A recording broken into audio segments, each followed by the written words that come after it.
เคครับวันนี้ผมมารีวิวเครื่องตัดผมนะครับแบตเตอรี่นะครับเครื่องตัดผม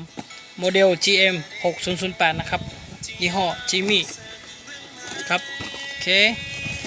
ข้างในก็จะมีอย่างเงี้ยนะครับราคานะครับเครื่องนี้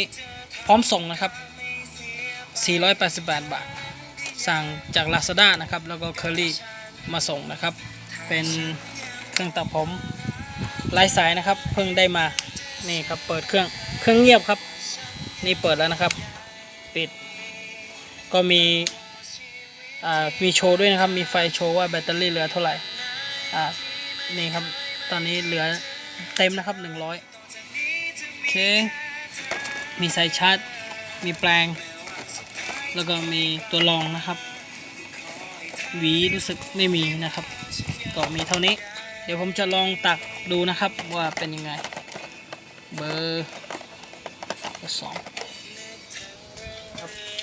จะตักผมลองดูนะครับผมเตรียมพร้อมแล้วเตรียมมาหลายวันแล้ว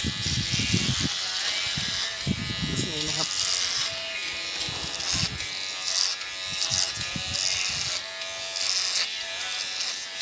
ก็ถือว่าใช้ได้นะครับเครื่องเงียบนะครับ